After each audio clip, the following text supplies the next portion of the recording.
Hello and welcome back, ladies and gentlemen, to another Historical Humans Reacts. And on today's episode, we are looking at a news article that just came out talking about how analysis of fingerprints on figurines recovered in Heraklion reveals that women and children also had made the items. And this covers a very interesting, fascinating topic that I think is worthy of talking about, in which a lot of items that can be crafted, especially out of clay or terracotta, can actually keep imprints of your fingerprints. And, sometimes you have something that lives on even longer than you. Yeah. Now, one thing here is, we are, of course, in this article, and now we're discussing here, we are gendering people's fingerprints, which seems like an unnecessary gendering until you get down to the science behind it. There is an actual, you can, when you fingerprint someone, there is I believe they called it a density to some of the fingerprints and some of the ridge patterns on your fingers that are indicative of age and of gender. And though, it's not a conclusive, exclusive science, it means that more likely than not, the fingerprint is, say, male or female or made by someone who is very young or very old. It's a little bit of a guessing game, but at the same time, that's kind of cool that we can actually do that. It opens up the door to a lot of potential future studies of things we may not have even thought were possible at the time. Yeah. And this Yeah, is a because really interesting one because it comes from the ancient city of Thanis Heraklion. Oh my god, I cannot pronounce that word to save my life. But it was an Egyptian port city that was just north of Alexandria and had actually been overshadowed by Alexandria upon its inception. And the city was originally founded in the 8th century BCE and had a lot of huge prominence. And one of the coolest things about Heraklion that many people may not realize or understand is it is under the water. It is quite literally under the sea. It is as close to a modern day Atlantis as we will ever possibly get. And it is 2.5 kilometers offshore and about 10 meters under the water. yeah. Yeah, no, so this thing is set in the Mediterranean Sea for several centuries. And that's And fascinating. yeah, this is fascinating. And what makes the gendering with the fingerprints useful information is that it tells us a lot about the manufacturing process of the terracotta, because it tells us who is making it. The two key points being that, number one, children working on the terracotta tells us that not only do children yearn for Pottery Barn and not the mines, but that a lot of these shops and other such things that were working with clay and making the pottery were probably family-owned artisan businesses.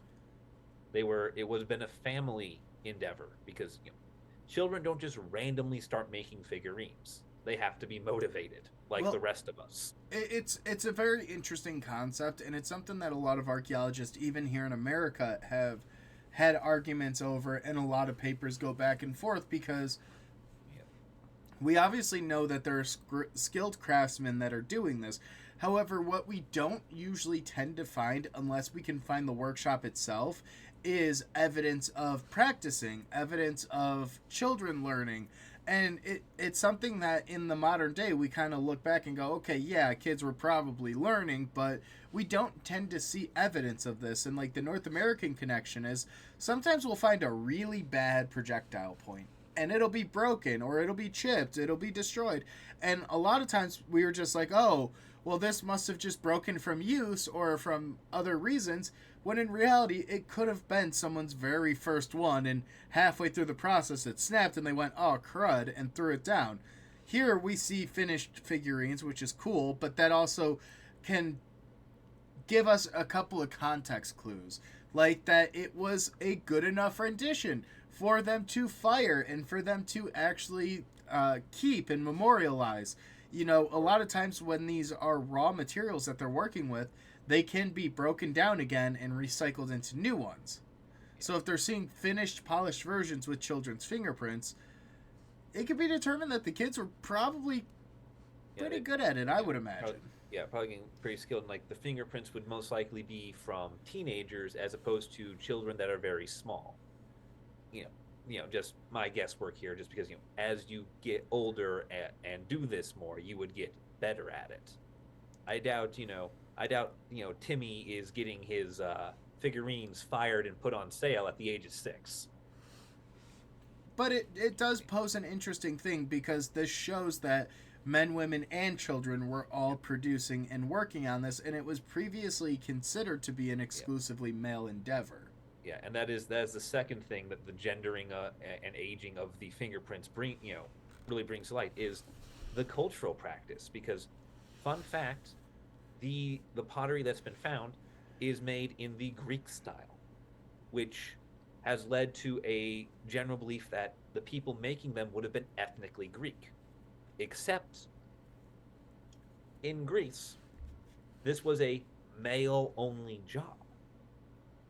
And so the fact that there are women working this job has led to the suggestion and, hypothesis put forward here that maybe it was local Egyptians working in the Greek style here at Heraklion to create these votive objects and other pieces of pottery.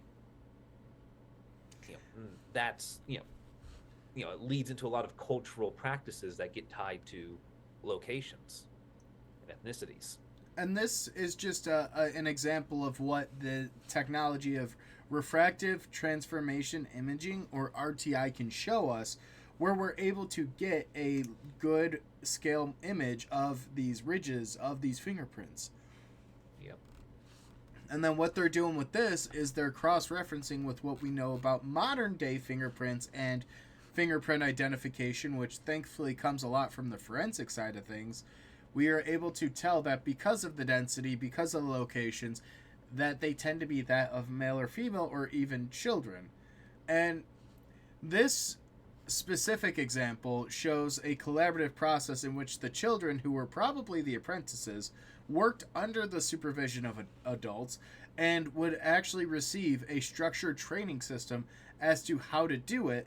And again, like you mentioned, they were doing it in the Greek style, which is a very interesting here, because what you tend to see with this is when you see cultures using a style, you can almost see certain cultural diffusions between the two, because they might be making something in the Greek style, but they may use Egyptian tools or they may use an Egyptian decoration on the Greek style.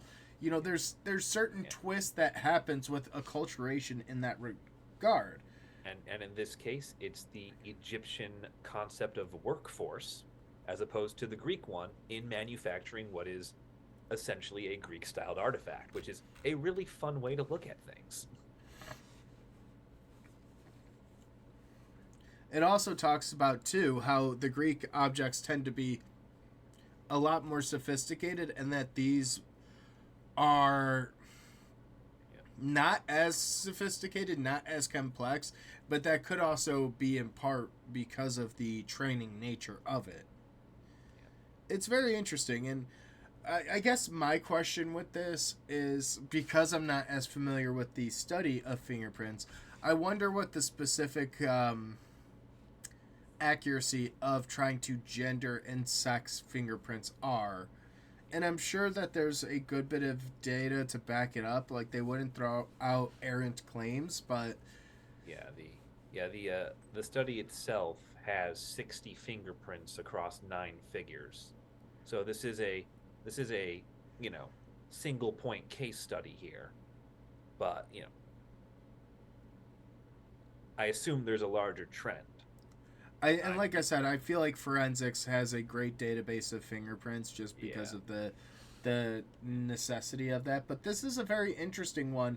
And one of the things that I think is very interesting is very recently I was in a workshop doing pottery wheels, and that was one of the things that I had talked about with the person running the workshop and other people in the studio, was that your fingerprints get imprinted on this clay, and the second it's fired, that fingerprint is there forever. So it's kind of a weird way to have a personalized connection with an artifact that is thousands of years old. So you know that horribly malformed like flower pot thing you had to make for your mom in the second grade? That is now the most immortal part of your legacy because it is fired ceramic, and that stuff lasts as long as freaking microplastics. And that is your contribution to the archaeological record and to the overall record of humankind. But that's a great place for us to end today's episode. Let us know what you thought down below, and we'll see you in the next one.